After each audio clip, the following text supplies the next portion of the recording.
하나님께서 불로 보이는 듯한 모습으로 에스겔에게 임하셔서 에스겔의 손을 내밀어서 에스겔의 머리 한 움큼을 잡고 예루살렘으로 여행을 했어요. 그 예루살렘으로 여행을 해서 북향한 문 입구에 이르렀을 때 질투의 우상이 거기에 있는 것을 봤어요. 하나님께서 에스겔에게 5절 6절 말씀에서 여인 이스라엘 족속들이 질투의 우상을 계속해서 섬기는 것으로 인해서 그들의 가증한 일로 인해서 내가 성소를 떠난다. 그들의 가증한 일이 나로 하여금 성소를 떠나게 만든다. 라고 그렇게 얘기를 했어요. 이제 이 시간에 그리고 나서 6절 마지막 절 말씀을 보면 하나님께서 이렇게 얘기하셨죠. 너는 다시 다른 큰 가증한 일을 보리라. 그러고 나서 이제 7절 말씀에 하나님께서 에스겔을 이끌고 다른 장소로 갔는데 어느 장소로 갔느냐 하면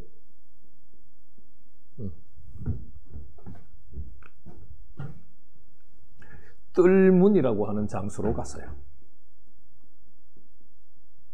북향향문에서 아마도 이것을 가리켜서 뜰문이라고 이해를 할 수 있을 것 같아요.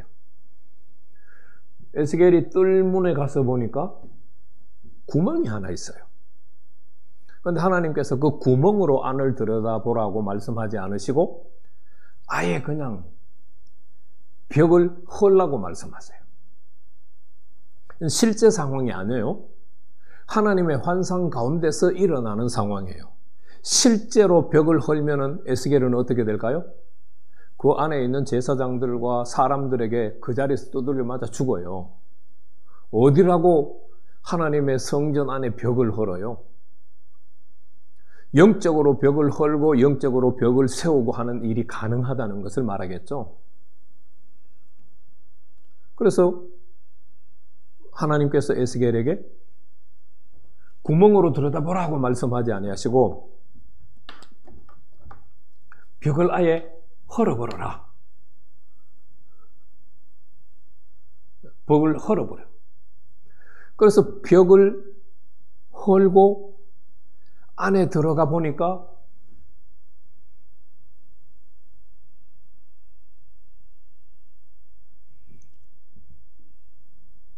이 사방으로 돌아가면서 모든 곤충과 모든 짐승과 이스라엘 족속들이 섬겼던 각양 우상들을 벽화로 그려놓은 거예요.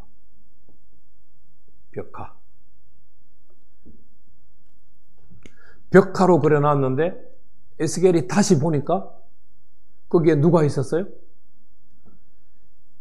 이스라엘 장로 70명이 향로를 들고 있어요. 여러분 향로는 왜 들어요? 향로는 제사 드릴 때 하나님 앞에 나아갈 때 향로를 드는 거예요. 그래서 거기서 향연이 그러니까 불을 피워서 향로에 담았으니까 거기서 연기가 올라나는 이렇게 피어나는 거예요. 그걸 향연이라고 그래요. 그래서 향로에 연기가 피어나는 향연이 피어오른다고 하는 말은 쉽게 표현하면 제사를 드린다라고 설명할 수 있어요. 이스라엘 장로 70명이 지금 제사를 드리고 있는데 지성소 안에 계시는 하나님 앞에 제사를 드리는 것이 아니라 어디에 제사를 드려요? 네. 뜰문 안에 벽을 헐고 들어와서 보니까 온 사방에 모든 곤충과 모든 짐승과 이스라엘 족속들의 우상들을 다 그려놓고 우상을 섬기고 있는 거예요. 그런데 에스겔이 익히 봤던 한 사람도 거기에 있어요. 에스겔은 누구를 봤어요? 11절 말씀에 보면 사반의 아들 야아샤냐도 거기 있더라. 사반의 아들 야아샤냐도 거기에 있더라. 에스겔이 환상으로 보는데 누구인지를 알아본 거죠. 야사냐는. 그런데 그 70명의 장로들과 사반의 아들 야샤냐가 왜 벽에 그려놓은 각종 곤충과 짐승과 이스라엘 족속들이 섬겼던 우상들에게 우상을 드리는가? 그 이유를 그들이 이야기를 하는 거예요. 뭐라고 이야기를 해요? 네. 여호와께서 우리를 보지 않으신다. 물론 하나님께서 에스겔이 70장로들과 야사냐가 향로를 들고 서 있는 모습을 보고 에스겔에게 먼저 물었죠. 뭐라고 물었어요? 70장로들이 이 어두운 방 안에서 뭘 하고 있는지 내가 보았느냐라고 물었어요. 그들이 우상을 숭배하고 있는 모습을 하나님이 보여줬으니까 당연히 에스겔은 봤죠. 그리고 하나님께서 그들이 왜 우상을 드리는지 설명을 하시는 거예요. 그 설명하시는 내용이 12절 하반절 말씀에 있어요. 여호와께서 우리를 보지 않으신다. 여호와께서 이 땅을 버리셨다.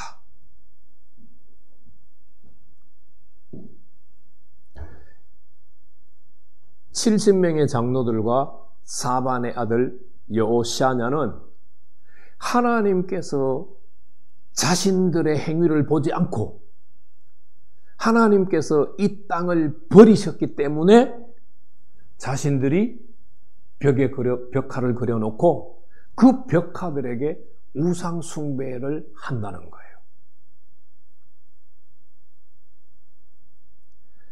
하나님이 이스라엘 족속들을 버렸어요? 이스라엘 족속들이 하나님을 버렸어요?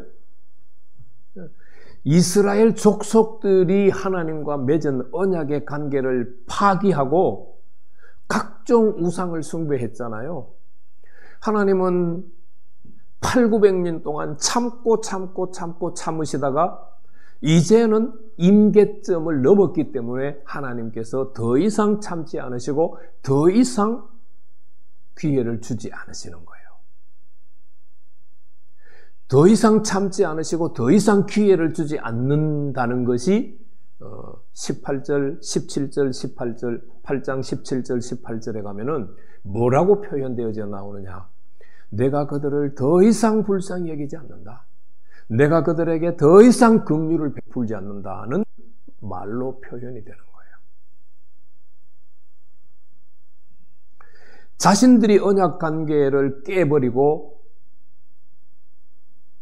우상 숭배를 하고서는 모든 책임을 하나님에게 돌리는 거예요. 하나님이 우리 안 보셔? 하나님이 이 땅을 버렸어? 쉽게 말하면 모든 것을 하나님 탓하고 있는 거예요. 자신들의 죄를 돌아보기는커녕 하나님 탓을 하고 하나님에게 책임을 다 돌려버리는 거예요. 오늘날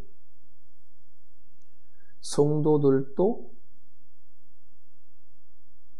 그런 경우가 많아요. 우리들도 그런 경우가 많아요. 잘 되면 내가 잘해서인 줄 알고 힘들고 어려운 일들이 생기면 왜 하나님이 안 도와주시느냐고, 하나님이 나와 함께 하지 않는 것 같고 하나님이 내 일을 안 보고 계시는 것 같다. 지금 오늘 70명의 이스라엘 장로들과 사반의 아들 여호샤냐가 생각하고 있는 것과 똑같은 생각을 오늘 우리도 하고 있어요.